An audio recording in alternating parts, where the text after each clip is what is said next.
Coming up on This Week in Radio Tech, oh my goodness, Ken Heron is with us. He's a morning man at a small station in West Tennessee. We're going to hear about drones, morning shows, and Ken getting thrown off a crane. It's all coming up on TWiRT. This Week in Radio Tech is brought to you by Broadcasters General Store with outstanding service, savings, and support online at bgs.cc. By the Ruby Console from Lavo. See Lavo in your future at lavo.com/TWiRT. By Angry Audio. Audio problems disappear when you get angry at angryaudio.com. And by the CalRec Type R console system. Type R is a brand new, modular, expandable IP-based radio system from CalRec Audio. Hey, welcome into This Week in Radio Tech, the show where we talk about everything from the microphone to the light bulb at the top of the tower. And today, oh man, have we got a show. We even had to schedule this for a different recording day than usual. So today is actually Tuesday, March the 26th. And we're still recording today for playback on Thursday. But if you can join us live, if you're joining us live, glad to have you here and tell your friends. By the way, speaking of live, you should mark this on your calendar. Thursdays at 5 Eastern is when we tape the show, and you can see us on Facebook Live or at gfqlive.tv. And what you really should do is go search out This Week in Radio Tech on YouTube and subscribe and hit the little bell to have a reminder of when we post a show. Because if you can't catch us live, that's okay. But you can always watch a replay of the show. We usually get it posted within 24 hours or so after we do the show live. So I'm Kirk Harnack. I work for the folks at the Telos Alliance. This is the Telos Alliance studio in Nashville, Tennessee. So thanks so much to Telos for allowing me a little time to do this and supplying some of the gear that we use here on This Week in Radio Tech. Chris Tobin is usually with us, but he's not able to join us just now. He'll be along, hopefully, just a little bit. So that means we get right around to our guest. It is, well, let's see. You know, I was thinking about this about an hour ago. I was going to pick my kid up from school, and I was thinking, you know, why am I so excited today? I'm really excited about doing this show, so much so that we even moved it by 2 days, right, to accommodate our guests. There are some people in this world that, you know, that we look up to, that are, in a small way, they're our heroes. And so even me, you know, an aged man at the age of 57 years old, there are people who I admire and look up to, think, dang, man, that I can learn something from this person. You know, I don't want to be that person necessarily, but I like being me. But there are people whose skills, whose attitude, whose humor, whose leadership I look up to. And our guest doesn't have any of those things. No, he does. Ladies and gentlemen, from Huntington, Tennessee, it's Ken Heron. Ken, welcome in. Glad you're here. Hey, thanks for having me, and thanks for making room for me on a not a show day for you. Appreciate it. Well, it is my pleasure. And, you know, my son can just wait until after the show before we take him to his Tuesday McDonald's trip. Oh, I'm messing up family stuff? I'm sorry. They have kids' meals on sale on Tuesdays. So, you know, the guy goes to McDonald's on Tuesdays. Okay. So Ken Heron, first of all, this is a show about radio technology. So we're going to, you know, try to, you know, point it back at that from time to time. But you are in the radio business. Tell us about your radio career. Where are you at and what do you do? First of all, Kirk, let me say that your voice is fantastic. It's one of the more radio-y, if that's a word, voices that I've ever heard. It's like a warm blanket. It envelops me and makes me feel safe. My wife says it's like a wet blanket, but that's okay. I have a versatile voice, and it's kind of whiny, you know. It's a little bit like that, but your voice is just freaking-tastic. It's if I just, do you talk like that all the time? Are you putting on? No, well, you know, we all put on a little bit, you know, for the radio, right? I mean, we all put on a bit. Do we? I mean, wouldn't it be weird if I would put my son to bed? But Michael, now it's time for bed. So we're going to go into your bedroom and pull back the covers. I'm going to read you a story.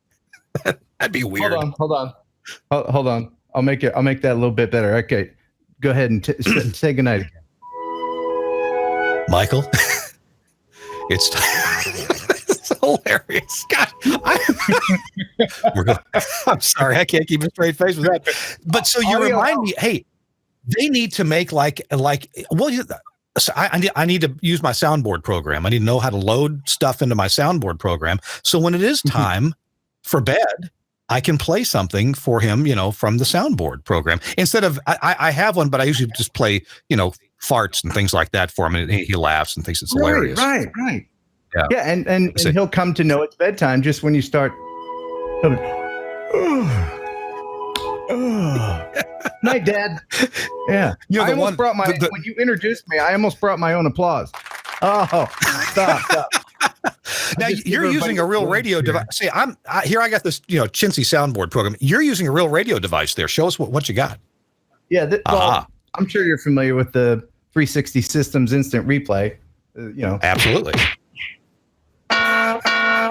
So it's what I use in my morning show career. And I can't do any kind of show, whether it be on the radio or YouTube, without it. So handy. So I used to live in West Tennessee, spent a fair amount of time around Jackson, Tennessee, did engineering for a number of stations there. I know your engineer, Dave Hacker, great guy. He's turned into more of a brewer these days. He runs marathons and he's a brewer, and we need to have Dave on the show sometime because he's got a lot of good engineering ideas. But tell me about the station that you're at. I actually had not heard of it. Most people haven't. Even people that live in the town where the station is located haven't heard of it. It's small. It's teeny tiny. It's 25,000 watt. In fact, and I know my owner isn't going to be watching or listening, so I'll just go ahead and I'll speak freely to give you an idea of how small and the budget matches the size of the station. The tower that we have has been placed, and where I am right now is the radio station. This is my office. The tower was placed at the highest geographical point in Carroll County, Tennessee, which is West Tennessee, Huntington. And it's like 2 inches below where they would have had to have bought a light. You know what I mean? So yeah, well, sure. Actually, this is not uncommon. You find the highest hill, so you don't need as tall of a tower to cover a given area because you've already got some height from the land. And if your tower is under 200 feet, chances are, not guaranteed, but chances are you don't have to light it. Well, there is a light up there. And when I first started working here, just about 7 years ago, I came here at night and I saw that the light was off, and I called the engineer, called Dave Hacker. I said, the light's off. He goes, we don't have a light. I said, well, it looks like you have a light. He said, there's no bulb. We can't afford the electricity. Well, so just to keep this tied into radio, actually one of my radio stations, the one in Indianola, Mississippi, it was the bulb itself that put the tower over 200 feet. If we took the bulb off, it no longer needs a bulb. Ah, that's funny. So guess what we did? What did you do? Well, we took the bulb off, and at first we asked for permission from the FAA. Hey, if we knock our tower down to, actually I think we had to remove like 5 feet of tower as well, but it was just barely over. And it turns out the AM station didn't need that. It's an AM and it was an FM as well. So yeah, we took 5 feet off the tower, and including the light fixture. That's awesome. Voila. It was short enough to not need one. So we're saving, $45 a month on electricity. Heck yeah. Anywhere you can save some money. Let me just give you an idea. Let me set the scene as to where I am. And I like this radio station. I've worked in large markets, and I ended up here. And when I was hired, they said, give us a year, just give us a year, and then you can go. And I never left. So there is something to country living, but I'll just show you right here if I can. Well, no, that's not it. Let me just go ahead and change. This changes every single time. I want to show you a picture of the radio station. All right. If I can. Is it WEIO? Is that it? It's WEIO are the call letters. There you go. There's a picture. It's made to look like a barn. This was a purpose-built building. It's made to look like a barn because we're out here in the country. The radio station van is a cow. Wait a minute. Yeah. I think I get it now. WEIO. Yeah. As in EIEIO. Yeah. And I can't believe that those letters, when we got them, weren't taken by someone. I can't either. Hey, Ken, we're going to take our first quick break here. And you have commercials? How do you do that? Yeah. Well, but we don't have pigeon jerky. You see, I want another sponsor. I want pigeon jerky like you have, but no, my podcast isn't popular enough for the pigeon jerky company. Yeah. All right. So we're going to hear from some of our sponsors, and hey, whatever it's our BGS ad, right? For the Henry Sportscaster, is that it, Suncast? If it is, roll it. Whatever it is, let me see it. The Henry Sportscaster from Broadcasters General Store. Check out the Henry Sportscaster. It is seriously, it's the missing link in sports radio and videocast audio management. Now, the Sportscaster is used with Henry Engineering's Sports Pods to create an integrated system. It mixes talent mics and 3 other audio sources. It gives you isolated headphone outputs for announcers, field reporter, camera operators, and a producer. The Henry Sportscaster includes comprehensive intercom and talkback systems for everyone. And honestly, it is ideal for sports video webcast. It's easy to install and use. In fact, Henry, Hank Landsberg, the owner of Henry Engineering, he has gone to amazing lengths to put everything you need to do a video and audio production. If you just use it for radio, that's great. If you have you and a color announcer and maybe a field reporter, that's great. But if you want to, bring some camera operators and, put your high school baseball game, your high school basketball, your football game, put that on your local cable channel or stream it on the web. And you've got, from an audio perspective, you've got everything you need in the Henry Sportscaster to do that production. You can bring a producer along with you too. So the producer would have eyes on all the things that the announcer and the color person and the field reporter may not be able to see. The producer can also keep you aware of, hey, it's time for a spot break, or hey, we've got a timeout right now. Let's play that ad for the Ford dealer, right? So the Henry Sportscaster Sports Broadcast Audio Control System. I tell you, you take this one RU box. Hank Landsberg has designed this thing with all the stuff you need to do a very professional broadcast. It's got outputs, of course, to feed your stream encoder. It's got a USB connection. It's got headphone connections. It's got mic inputs, line level input, and it's got the connections for the Henry Sports Pods, which let your announcer and your color announcer have control over their muting, turn their mic on and off, and adjust their headphone level so that they can hear more me, as announcers are wont to do. You ought to check this thing out. If you don't need it today, check it out. Have it waiting in the wings.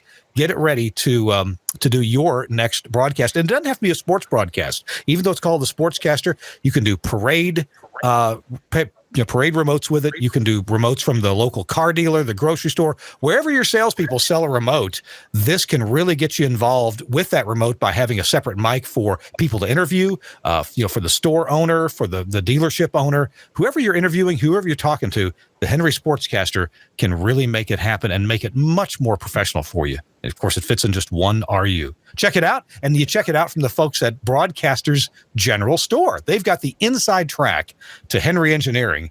Give them a call at 352-622-7700. Ask for Jessica. Ask her what her last name is now that she's married. Everybody loves Jessica Shute there, or any of the great folks there at Broadcaster General Store. You can also visit them on the web, like we're doing right here on the screen at bgs.cc. bgs.cc. I've been buying equipment from these folks for a long time. Thanks a lot for their sponsorship of This Week in Radio Tech.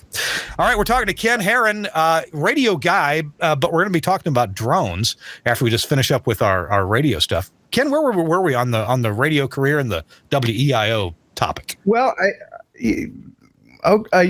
I started radio actually in high school. Oh, okay. If you're curious as to how I got started, I was lucky enough to go to Haverford Senior High School in Havertown, Pennsylvania, and they had WHHS. Reach the parking lot. And if I ever forget, I have all the radio stations I've ever worked right here in my arm. I like to say I have a resume. They're all the call letters. I have a resume as long as my arm. And I left a little room down here for the future, but who knows? For For those of you listening to the podcast, Ken has tats on his forearms. Looks like Popeye, and he's got a tower. I've never seen a tower on a tat. That's awesome, and all the call letters right there. Wow, these are all radio related. You can see the VU meters. Yeah. Here's a quick quiz for you. Who invented radio? Don't be wrong. Different people claim this. The actual real person who invented radio, who's got credit for it, not the person who stole 17 patents. You thinking the guy from Murray, Kentucky? Are you? No, the guy who loved pigeons. You've got me. You've totally got me. I don't know. Nikola I don't know who you're thinking of. Sure, okay, Tesla. Yeah, Tesla. Yeah, well, other people claim. Well, there's a guy in Murray, Kentucky, who was from Murray, Kentucky, who claimed as well. Can't think. I actually replaced a transmitter at that station. I can't remember the guy's name. Well, some of your viewers may disagree with me, but Tesla was posthumously awarded credit for inventing radio because Marconi borrowed about 17 of his patents. Yeah, so, exactly. Anyway, so that's a little fun fact. I do have, I've got reels of tape, and I bet I have a tattoo that not a lot of people have. I have a cart. That looks like a Fidela pack. It's red. I have a cart. And by the length, how long would you say this cart is? By the amount I'd give of it tape 30. I give it 30, maybe 7. I give it either 40 or 70. What do you think it is? 40. I think it's 40-second. It's a 40-second cart. Oh my gosh, I've never seen a cart tattoo. I have a waveform. Yeah. And this says, "This is a tattoo." That's my voice, and I screenshotted it and took it to the tattoo dude. So here, do this. Yeah. Oh my God. And then all of these are the rest of the stuff is like a schematic to an FM transmitter. I'm all ed up with radio stuff. The man has schematic on his arm. Wow. Yeah. Wow. And I don't really know how to read a schematic. That's more of an engineer. I'm not an engineer at all. You guys are always talking about engineering stuff. I'm a clown. I'm a morning show guy. I'm a content creator, not an engineer at all. So how do you get along with engineers? What's your relationship with the engineers you've worked with? Well, are you an engineer? Yeah. You are? Okay. I love them. Yeah. but you haven't always. Oh, no. Engineers are a unique breed. I don't know whether it's the RF. I've worked at several radio stations where the transmitter was on site, like here. I'm sure I've gone sterile by now. But there's something about RF that makes engineers a little bit more unique than the rest of us.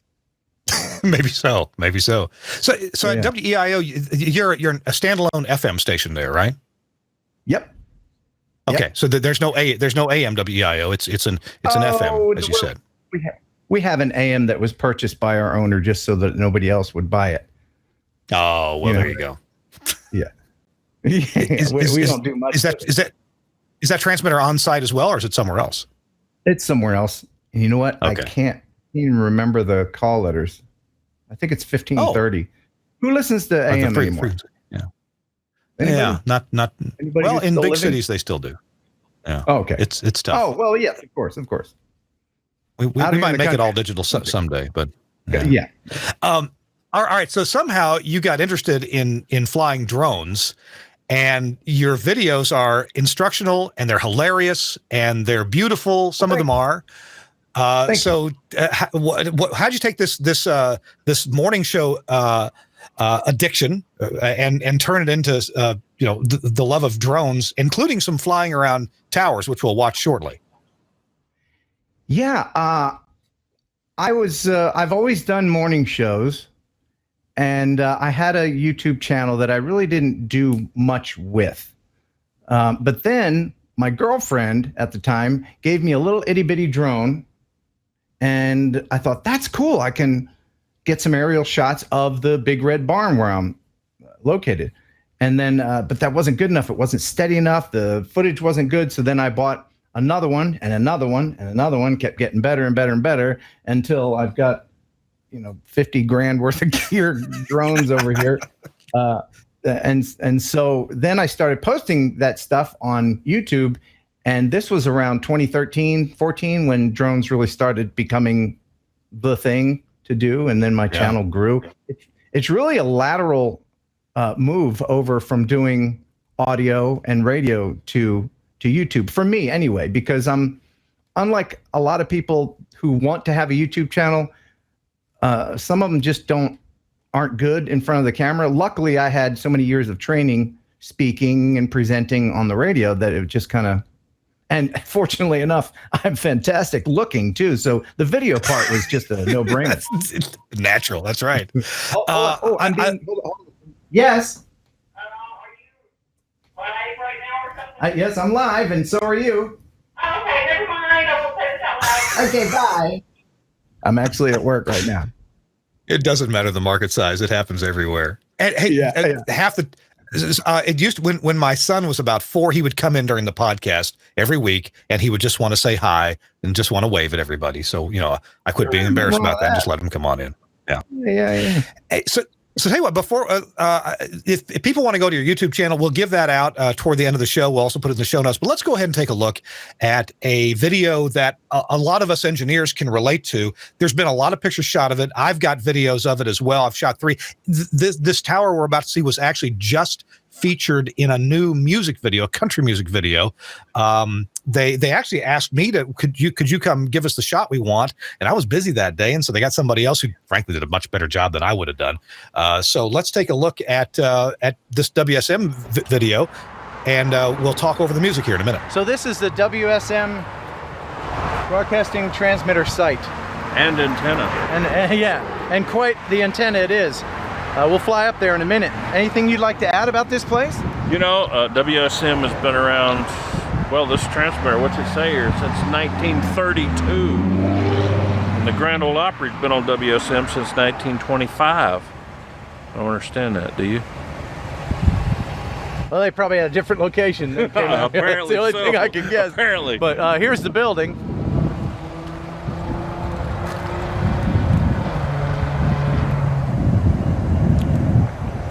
And now let's see it from the air. Right, Larry? I don't know what I'm doing. That's Dana Williams and his son Jacob Williams. Dana Williams is the bass player for Diamond Rio. The band. And he's an Opry member.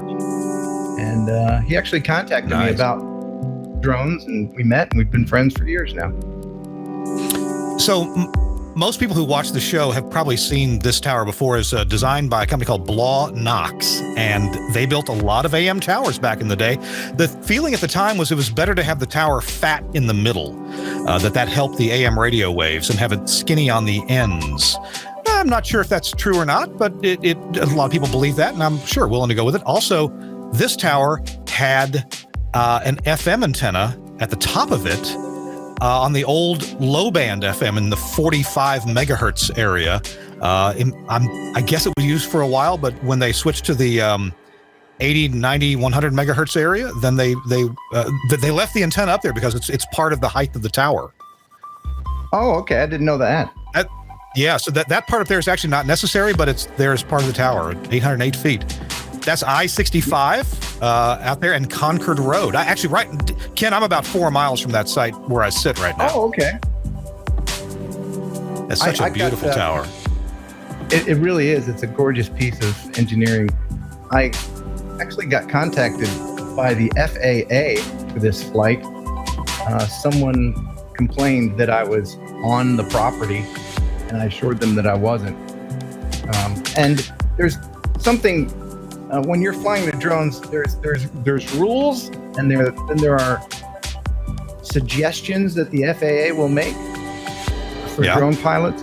I'm Part 107 certified, which means that I've studied and taken tests, and I can charge money for my drone work. And it's something that you also need to have if you're going to go ahead and monetize your YouTube channel. But the FAA contacted me, and they were concerned that I was on the WSM property there, and I assured them that I wasn't. Now there's a suggestion for fixed wing pilots that says you shouldn't fly within a certain number of meters with guy wires, and that's very true, but that doesn't apply to drone pilots necessarily. Sure, you should look out for them, but when they're as thick as your leg, as the case is with this one, they're pretty easy to see. So here's something cool. You see that rotating beacon on the roof there? That red rotating beacon? I don't even know what it is. Well, that is very unusual. You see, back when this tower was built, the FAA didn't really know how to specify what the lighting should be on the tower.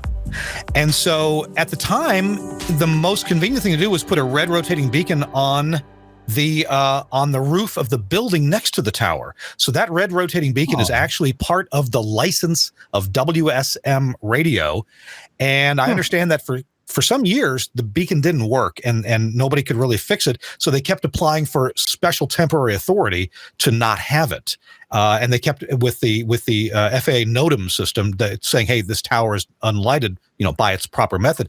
Well, a friend of mine, Jason Cooper, who's the engineer now at WSM, found a machine shop that could fix that rotating beacon. And so now it's been working for several years now. It's working. And it's, I did a video about the lighting system there. We took some pretty pictures of it, kind of like yours, except the light was on and it was more visible. And now, that tower, if you sit there very long, if the airplanes at Nashville Airport are landing toward the north, landing on runway 2 left, 2 center, 2 right, they're flying right over that tower location, but they're well above the tower. And so you and me, people like us, we're welcome to fly up to 400 feet above the top of the tower, as long as we're within 400 feet of the tower itself, right? That's right. Yeah, you can go over 400 feet if you have to go up a building, but you have to be within 400 feet of it. Do you have a drone? Exactly. Yeah. Oh, yeah. I have a DJI Mavic Pro, which takes nice pictures. I know that you and I have flown a number of the same places, not meeting up or anything, just accidentally. Either I preceded you or you preceded me, and we just happened to find the same places attractive to shoot. Right? Where else have you flown in? Nashville? Think about that coal plant over near Kingston, right? The TVA. TVA coal plant. We both shot that. I think we were both there within a month of each other. Cool. Shooting that. Did you fly through did you fly through the smoke? I did not. I was a little fraidy cat to do that, so I didn't. And I didn't fly. I didn't fly down into a smokestack like you did. Did I do that? You were real close. You were close. Oh, I was close to it. Yeah, but actually, that's steam coming out of there, so that's probably not good for your drone. You were wise not to do that. Yeah. No. I meant you flew right over one of the non-used 1,000-foot tall smokestacks. Oh yeah. Yeah. No thing. It wasn't in use.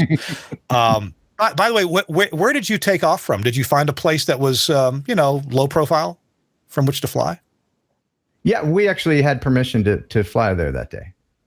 Oh, so how did you obtain that? Huh? That's my secret. I see. Okay. We just, it's best to get permission, and also when it's a utility like that, to let them know what you're doing so that they're not surprised and think they're under attack. And this was actually a couple of years ago. I think they changed things now. So even if they wanted to give permission, the FAA, they won't allow it. It's called critical infrastructure. I had a video of a dam, and the Army Corps of Engineers called me and asked me to take it down because they didn't want to encourage other people to do it. And I did that. I didn't want to fuss, But yeah, it was the Wild West. It was about, like 2015, 2016, before Part 107 and all that stuff came to be. It was the Wild West, people flying at night over people. Heck, I have a video still on my channel somewhere where I'm flying like 2 feet over someone's head at a parade, just right down the parade. Dangerous stuff. That's no good when there's people involved. I when I fly, maintain a low profile, and I don't fly over people. Certainly, don't fly at night. So I've noticed that DJI on their geo fencing has been adding a lot more areas. Now, when I flew on the Kingston steam plant, I noticed that the nuclear plant, about 30 or 40 miles away, that's off limits. You can't fly that. But there was no geofencing on the steam plant when I flew it. Yeah, the geofencing is there to discourage people from flying over critical infrastructure. But the nuclear plant, was that an active one? Was it open or was it closed? Yeah, it's the Watts Bar plant. You flew over the one they never finished. Right.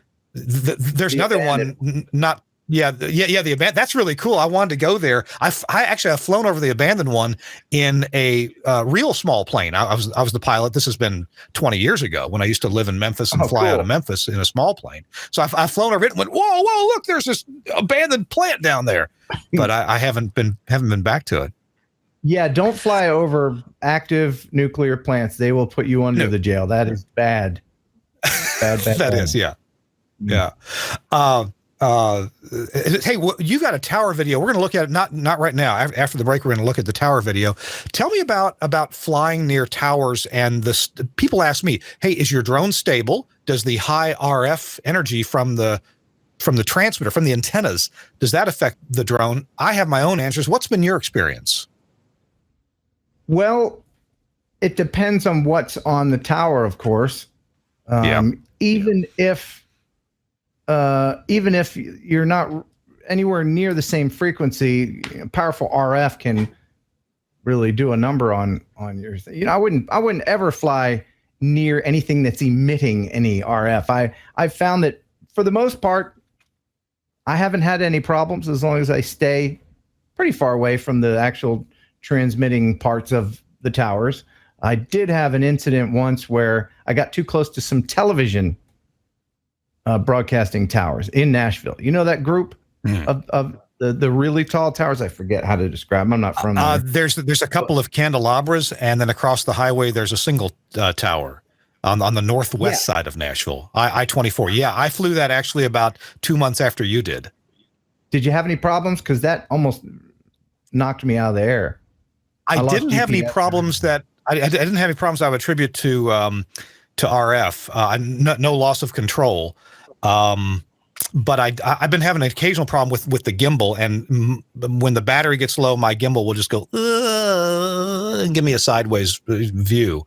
And of course, it rights itself by the time I get back home. Get back to landing. When you see that, you don't know if your drone's crashing or if it's just the gimbal. So something that I would say to the engineers who are watching this show, that you tend to fly a DJI Phantom Pro, correct? Yep, that's right. Okay, that's my go-to. And I fly a Mavic, and the Mavic appears to be pretty RF immune, all things considered. And part of that, I personally believe, is because the Mavic, all the electronics are on one multi-layer board, or maybe a daughter board on top of it. My point is, there's not a bunch of modules hanging around at different places inside the flying coffee table that you have with the Phantom. So the Phantom, I believe, has different modules that are connected by wires, and then, of course, the wires that go out to the motors and the wires that go to the antennas. Whereas the Mavic tends to have everything on the same circuit board. It's still got antennas. It's still got wires for the motors, yes. But to me, it has fewer things to pick up RF than the design of the Phantom. Do you have any thoughts about that? The Mavic? Are you flying the Mavic 2? No, the Pro, the original Mavic Pro. Oh, okay. The Mavic 2 uses OcuSync. The Mavic Pro, just the first one, uses Light Bridge. And those are just names that they were given for different frequencies. But OcuSync seems to be a little bit less susceptible to these. And there's actually a firmware update that is going to be able to change you from Light Bridge to OcuSync. I thought that was pretty cool.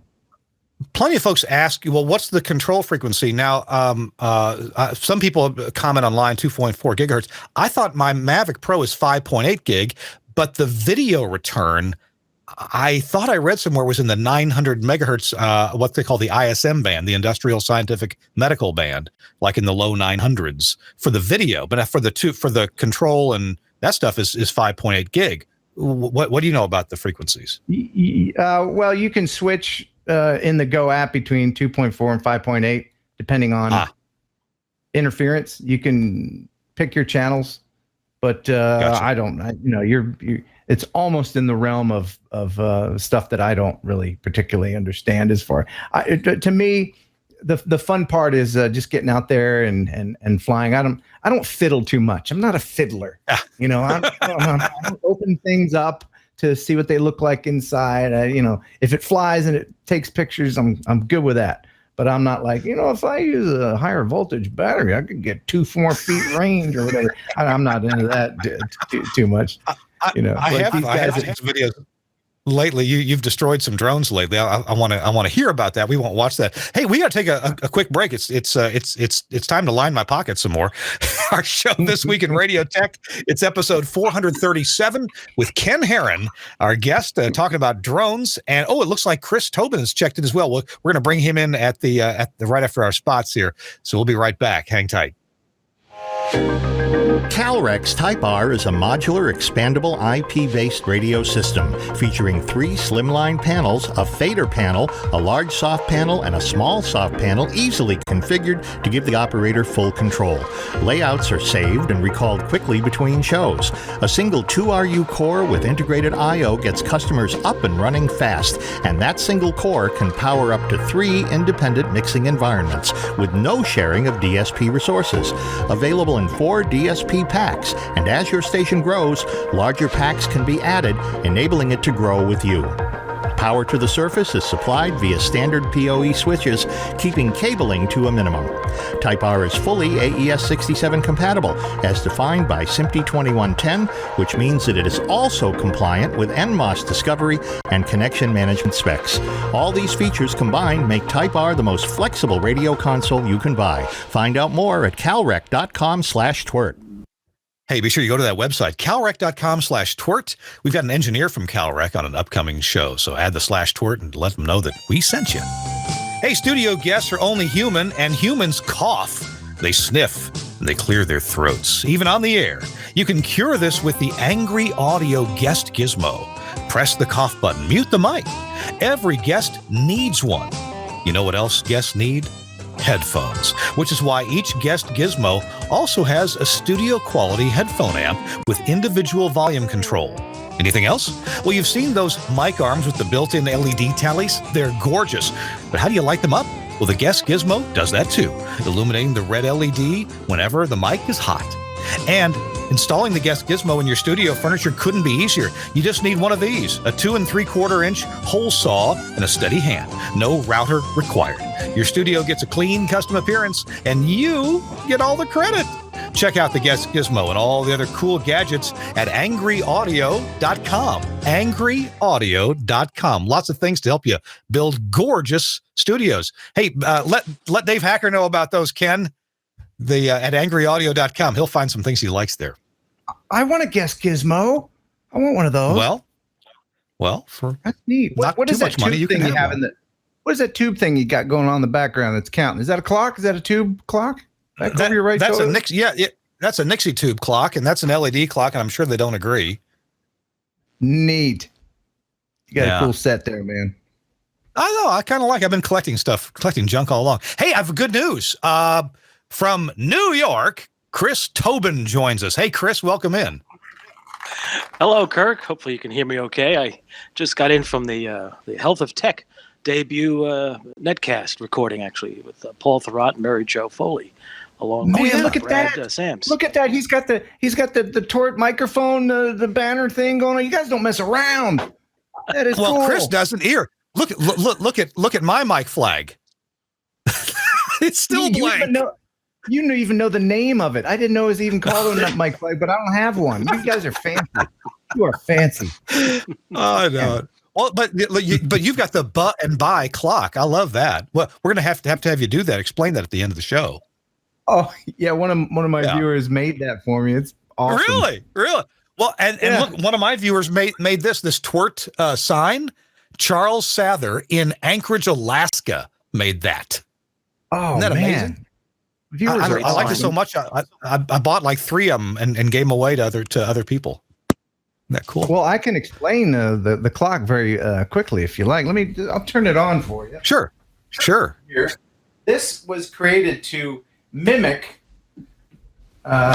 just a little thing that we do on the show called razzmatazz, and we can enjoy a little razzmatazz. It'll be very out of context for your viewers right now. Let's go ahead and step into the razzmatazz. I'm going to turn that off and turn this on, and there we are, just developed in the razzmatazz. Yes, it's nothing but a bunch of blue bubbles as it envelops us in every nook and cranny of our being, washing away the troubles of the day. Nothing bad can happen while you're in the razzmatazz.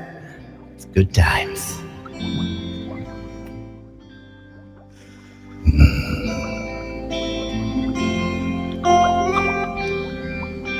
Isn't that wonderful? Chris, we should have morning guys on our TWiRT more often. It's the weirdest thing. Oh my gosh. It's the weirdest thing ever. I don't know how it happened. It happened organically, and now if I don't do it, I get comments. Do the razz, The razz. I love it. We're just more straightforward. We're just engineers here. We're more straightforward on our show. Oh man. You know what? I have something for the engineers. If I can play that. Hail to the chief engineer. Did you hear it? Yep. You know who made chief that? Engineer. Who did? It's Dan O'Day. You know who Dan O'Day is? Absolutely, I do. Most of our listeners know who Dan O'Day is. Yeah, and they make all of these. He makes all these. He's got a jingle package. We've got to go to the bathroom, so here's a long song. Wonderful. Don't you miss the days of the jingle? Yep. They're so dated now, but I love that. Anyway, back to you. I hope they make a comeback. So Chris Tobin, we've had a blast so far talking with Ken. I wish we had hours to talk, but we don't. The good news is Ken has a drone podcast on Thursdays, and guess what? It doesn't conflict directly with this podcast. So a person who's interested, like me, could watch This Week in Radio Tech and then flip over and watch Ken Heron's podcast. Ken, when is your podcast on? It's every Thursday from 7 p.m. Central until whenever Dana needs his recliner. So you're on about 2 hours after ours is over. So people can watch our podcast and then they can go get some supper and they can come back and watch your podcast. Well, that actually changes. The length changes. Dana Williams is my normal co-host, and he gets tired after about an hour. So we kind of cut it short after about 60, 70 minutes. But if I have other co-hosts on filling in when he's busy, because he's in Diamond Rio, he's the bass player, so he's on tour now. So if I have someone filling in for him, then the show can get a little long because I can always tell when Dana gets a little bit sleepy. I can see it in his eyes, and I'm like, oh no, show's about to be over. Dana needs his recliner. All right. So yeah, it varies, but it always starts at 7 p.m. So now I'm getting guest envy. So I mean, Chris is my co-host for the show. He has been since day one. But Chris, maybe I should get some Nashville celebs to co-host as well. Oh, that'd be fun. We have a good time with that. If Ken has a guy from Diamond Rio, Jiminy Christmas. Why not? Yeah, that's a great idea. So we have a video, a tower video, an actual tower video. And tell you what, Ken, first of all, says that you are intrigued at shooting with your drone large objects that have some vertical structure because they look good in drone videos. Am I right about that? Yes, you're absolutely right. And if those vertical structures also have lots and lots of shiny windows, I like that a lot. Oh yes, you've done shooting here in Nashville. You've peeped into windows at the Bridgestone building and things like that. Yeah. Mm-hmm. Yeah, I can share a video with you while you're playing the other one. I was the first one to fly a drone off of the top of the JW Marriott building. You know that oval shaped building? Have you seen that video? That's really it's one of my favorites. I haven't seen that video. I'll look for it. Depends how much time I got. Well, I tell you, actually, we don't have a lot of time. We're going to show that tower video from WEIO because it is a show about radio. So let's take a look at that one. We'll comment at the appropriate places here. Go ahead, Suncast, and roll that. All right, what are we looking at here? Oh, this I see. Is the WEIO transmitter tower, and transmits at 25,000 watts. That's a dude who is braver than I. And we had some problems with our old FM transmitter. What do you guys would know what they're called? You know, the little dude funnies that stick out. You know, the parts of the tower, the transmitter. The base. The antenna base. The antenna. That's it. The antenna base. You guys are smart. They got ruined by the weather, and parts of them were actually custom made. So we had to replace a few of those. So gotcha. This guy's going up there to start the process. So if I had to guess, I would say that tower is a Roan 45. It just looks like Roan 45 tower. And you said it's just under 200 feet tall. Wow. That's impressive that you know that. I've been up a few. So. Yeah. When was the last time you climbed a tower? Probably it's fully climbed the tower about 3 years ago. I installed a microwave antenna system on one of our towers in Mississippi. About 250 feet up. Oh, there we go. Ah! Yeah, I couldn't climb up that high. So he's cinching up the Chinese fingers or the Kellum grip. No, what's that called, Chris? I just know it as cable grip. Yeah, you can there's all kinds cable of grip. Okay, yeah, a Kellum grip is on the guy wires. That's a little bit different. We call it Chinese fingers because the more you pull it, the tighter it gets. Right. Yep. Yes. Yeah. So that's what holds the weight of the coax, and then there's brackets that hold it from flopping around. But the weights should be held by the Chinese fingers there. So that's West Tennessee around Huntington, huh? That is, and that's the highest point in Carroll County right there. That's right. You told me that. Yeah. You can see our useless dish in the back that we don't have removed because it would cost too much. Thinking about your station, is it a country format or what's the format? Yes, country. We recently changed over from new country to sort of new country. We're playing a lot more recurrence now. Yeah. Because that bro country stuff that has run its course. I'm not a fan of the bro country. Every song sounds about the same. It does. Yeah. It really does. Yeah. Yeah, I have some stations in Mississippi. We have two bro country stations and one classic country. And man, I sure like the classic one a whole lot better. But that's just me. Yeah, I agree. The only you said you're in Carroll County. The only thing I know about Carroll County is that's where Tom T. Hall said the accident was. Yeah, I play that song sometimes. Do you really? I do. I do. People have to look that up. Yeah. Now, when we were communicating via email, you seemed to indicate that you wanted some radio stories. Yes. Oh, good. I'm waiting for that. And thank you for reminding me. Some fun facts. I could tell you something that I do that's kind of engineering. Are you familiar with? Remember the SAW system? Yes, Software Audio Workshop. Yeah. Well, I'm probably the only guy in the whole country in the world that still uses it on a regular basis. You're still using SAW? Oh my goodness! Wow. Yeah. Well, not exclusively. I use other more new things, but sometimes I'll bust it out. And it's funny if you go to the About section and look at the guy that developed it. He's got a mullet. There's a picture of him in the program in the About area, and he's got a mullet. So that's one of the two guys who developed it perished in a plane crash in Las Vegas. Oh no! Well, that's very sad.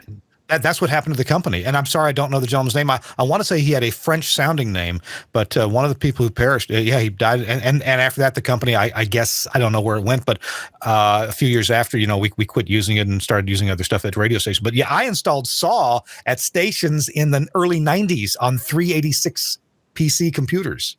Yeah. And you remember when you installed it, you used it on a floppy. And they gave you one installation, and somehow it ruined it because you couldn't install it again after that. Oh my goodness, Chris! So, how many New York City stations you saw? At least a dozen. Absolutely, yeah, no problem. Really? Wow. No. That's classic. That's classic. I have two more stories, and you choose which one you want. How about both? I have one that's about how. I teased a part-timer and he got fired. I'm not proud of it. It happened a long time ago. And then I have another one where my morning show partner pushed me off of a crane. Well, the crane, obviously. Let's go for that. Okay. All right. My morning show partner, Kelly, we were doing a morning show at KFOX 95 in Lufkin, Texas, which if you've ever been there, it smells like a paper mill. And that's not a pleasant smell, but it's one of the things that I remember about that place. KFOX was the name of the radio station. Are you familiar with it?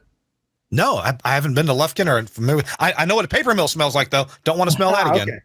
Well, we were doing a promotion at a Ford dealer. And part of the promotion was that they had a crane out there and people were bungee jumping off of the crane. And so this was back in the day of bag phones. So the idea was to get the morning show up there and strap a bag phone to the wacky guy. And so I had the phone part duct taped to my hand so it wouldn't fall out. I had the bungee stuff on, and I have a really bad back. I had a bad back then, so bungeeing wasn't a great idea. But I had the thing strapped to me, and it was probably 200 feet up. Are you afraid of heights? Because I am. I'm not. I've jumped off the Stratosphere Tower in Las Vegas, which was 900 feet. Insane. So. I love it, and I was wearing a GoPro at the time, so I love it. Yeah. So, well, but 200 feet up. 200 feet up. Me and Kelly at the top, and we're live. We're live on this phone, and come on down to the Ford dealership. Blibbity blah, we'll get you a great deal. Prices are falling, just like Ken's about to. So. I'm dilly-dallying. The break's probably 4 minutes long. It's only supposed to be 60 seconds because I'm chicken to jump. And so I can see the wheels in Kelly's mind turning. It's like, this break is going on long enough. We need something to happen. We don't want to disappoint the client. And so, boop, he pushes me. And I was not ready. And I was like, I'm live on the air. It's the one time ever in my career that I said a naughty word over, and it was the S word. And I screamed it the whole way down, like, the whole way down. And it was awful. And he is like, from down there, I can hear him laughing his ass off up at the top. So, but we're still friends despite that. And I wish I had tape. I wish I had audio of that. Oh my goodness. Nobody's rolling tape. Oh no, gosh. No. Chris, do New York stations still do promotions like that where somebody would bungee jump off a crane? No. Sadly, nobody does anything creative anymore. Too much risk. Too much. It's just crazy. Why would you do it? The audience wouldn't care, but I think they would. You guys remember back when remote broadcasts were an event? They're not really anymore. They're really a throwaway, an added bonus now that salespeople use. And hey, we're live down here at Blibbity Blops, and nobody goes to Blibbity Blops. They just don't care. But I was told. Yeah, no, I was told by a programmer, he goes, you're going to do a remote broadcast. It has to be an event. And if it's not an event, it's a waste of time. And salespeople would always argue the case. He goes, well, let's see. You want to do a live broadcast from a car dealership this Saturday? Yes, our client wants us to be there. And he says, so are you in the market for a car this weekend? Well, no. Well, neither is the audience. Why would we bother? Because then when we don't sell a car, the client's going to be upset. And guess what? As far as he's concerned, radio doesn't work. No, we're not doing it. And I worked as program director. He would not do sales remotes. Only community remotes. And it works. Because the clients expect immediate results. They expect you go down to do a remote, they expect us to sell a dozen cars that day. Yeah, exactly. Yeah. The reality is it's not going to happen.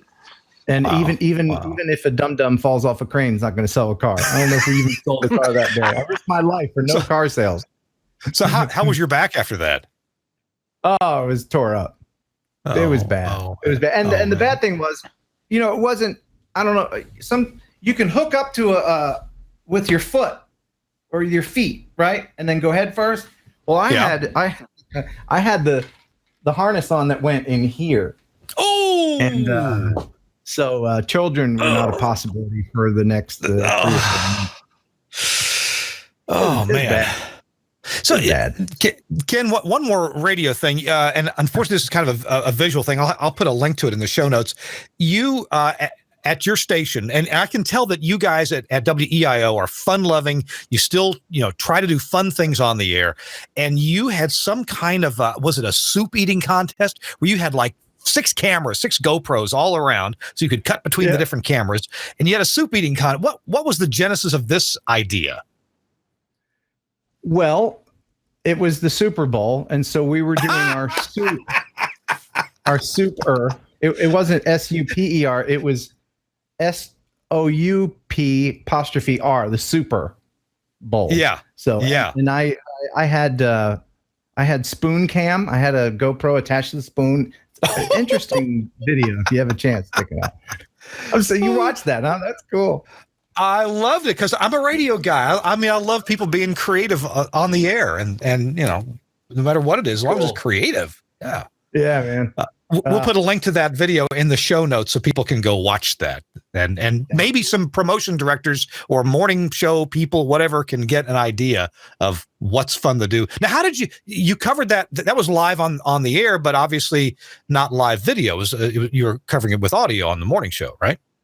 Right. We had cameras running, and then I'll take the audio from the air check and use it in the video. Okay. Right. All right.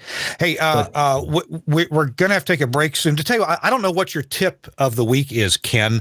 Don't tell me, but could you talk to Chris and me for just a minute about if an engineer wants to get into some droning around now, what would be some good equipment to buy at this point, and what licensing would be a good idea to have if it's necessary?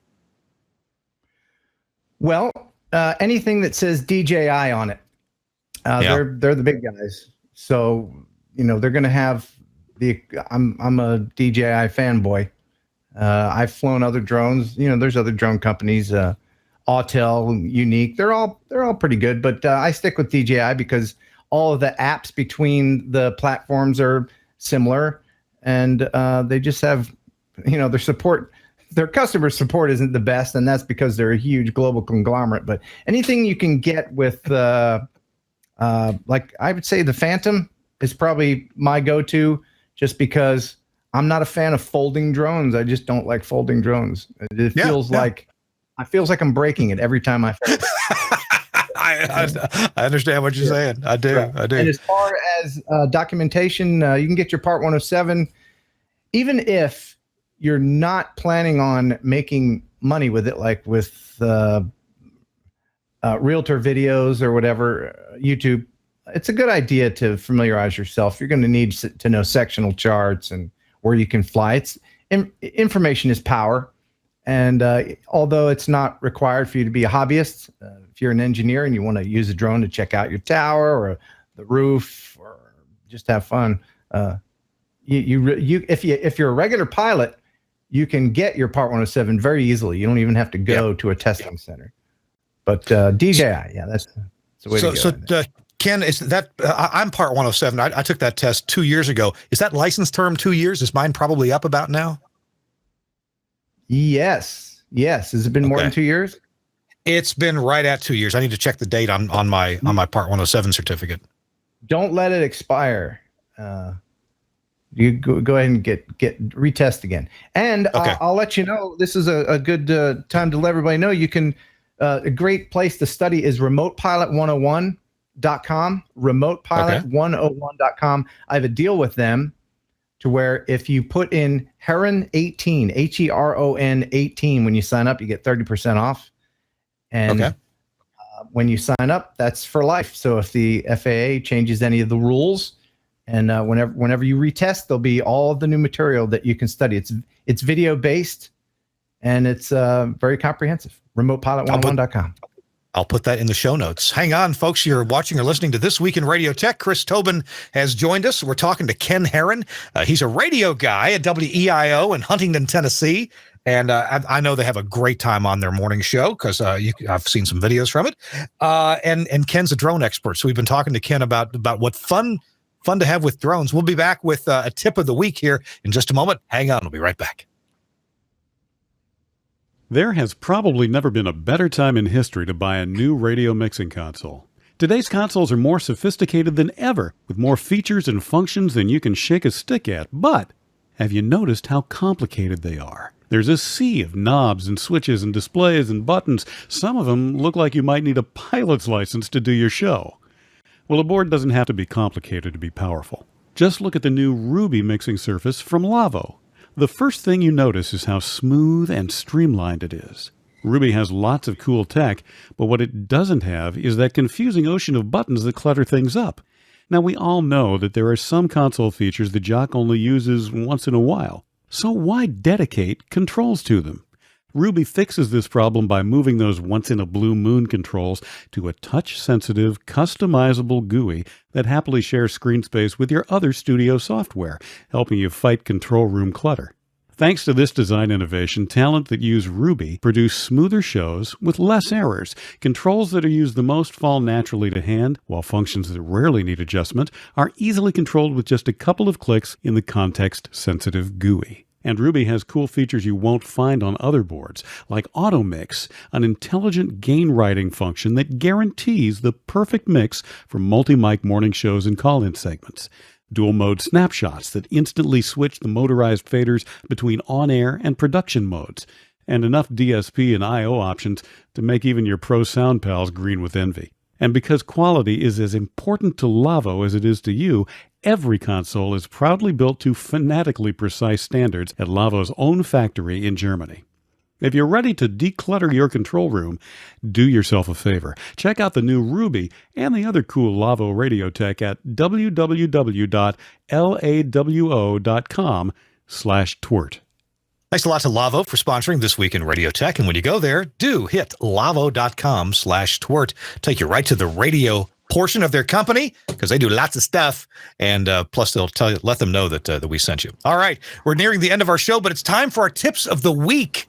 And Chris always has something for us, but let's see what Ken has lined up in terms of a tip of the week for our listeners and viewers. Ken? Well, what was last week's tip? I don't know. We could go watch the video. Well, I would say it's more of advice than a real tip thing. I would just say get off the couch, get out there, get out of your comfort zone, and try to make some things happen that you wouldn't normally do. You know, step outside of your own rut and try to have some fun in your life. Well, drones can be a good way to do that. And so I have two tips now that because you didn't mention one that I thought you might mention, and because you're just too modest. What you have a podcast about drones, and sometimes I watch your podcast. And I'm thinking, this is a lot of fun, but it's kind of low information density here. It's a lot of fun sprinkled in. Tell me about your podcast. When and where is it? Well, it's every Thursday, starting at 7 p.m. Central, and we go for at least an hour. Depends on when my co-host gets tired. And I share videos from viewers, and we have a news segment. So there's a little bit of information in there, but yeah, you're right. It's mostly us just goofing off. well, I like your news section. That's pretty good. Where do people go to see that? It's really not worth checking out. I wouldn't. Don't waste your time. It's called Thursday Night Live. It's on my channel. You can subscribe if you want to. Actually, it's on your YouTube channel, right? Yes. Okay. So go look for what? Ken Heron on YouTube? Right. Now, I can tell, Kirk, something about you just having talked for the last little bit that you are a guy that likes things in their place. You have a plan for everything, don't you?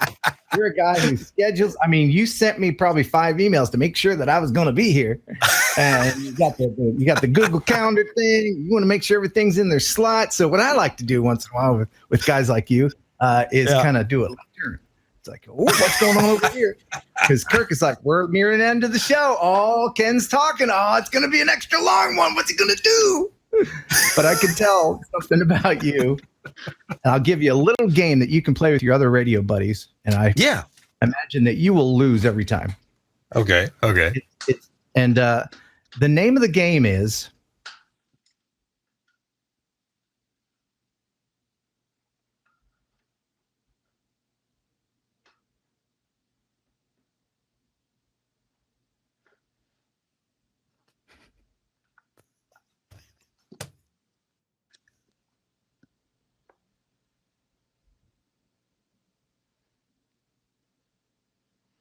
Hey, you're better at it than I thought. It's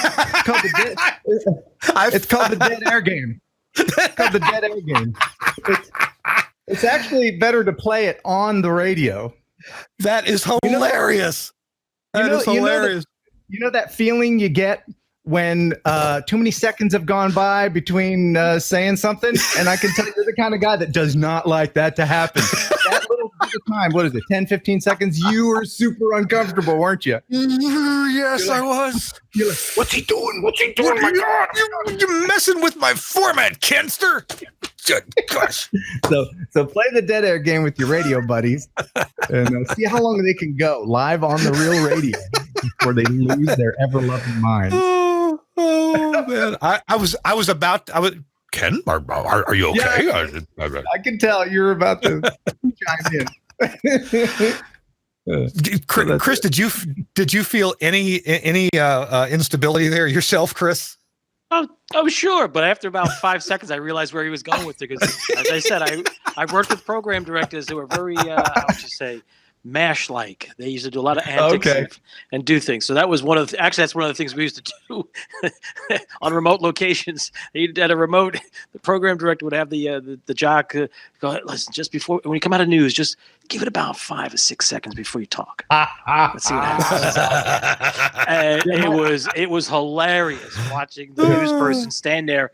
I'm done. What are you doing? We're on location. Right.